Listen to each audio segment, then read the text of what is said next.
Russia said it scrambled Sukhoi Su-30 fighter jets on Tuesday after it detected air targets approaching Russia's state border over the neutral waters of the Black Sea. Footage released by the Kremlin's defense ministry, apparently filmed from a Russian jet, reveals the targets were two US B-1B bombers and two KC-135 tanker planes that were refueling them mid-air. Russia said its planes turned away the American aircraft from their border, before returning safely to base.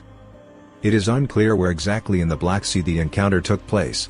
Russia shares a direct border with the sea on its eastern shore, but also claims Crimea as part of its territory and enforces a border around it.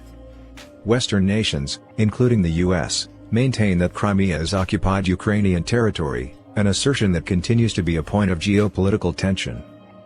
The encounter came a day after Vladimir Putin launched a huge set of war games around Crimea, involving simulated beach landings and bombing drills using jets. Russia said the encounter took place near its airspace, though it is unclear exactly where. The country shares a direct border on the Black Sea's eastern shore but also claims ownership of Crimea, and enforces a border around it. The latest encounter coincided with a visit to Ukraine by U.S. Defense Secretary Lloyd Austin, who said that Russia was an obstacle to peace in the country's east. He called on Moscow to end destabilizing activities in the Black Sea and along Ukraine's borders. A similar incident with a B-1B occurred on Sunday over the Sea of Japan, just days after an incident with a U.S. naval destroyer, also in the Far East. B-1B bombers were developed during the Cold War and were originally designed to carry nuclear-tipped bombs, but these days carry conventional munitions.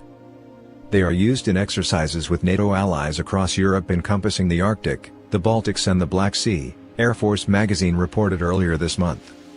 In the latest incident, the Russian Defense Ministry added that once the American aircraft had altered their course and the jets had escorted them over the Black Sea, the Russian pilots returned to base.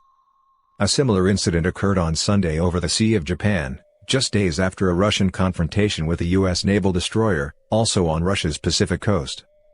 Russia claimed one of its warships on Friday forced a U.S. Navy destroyer to abandon what it said was an attempt to intrude into its territorial waters in the Sea of Japan.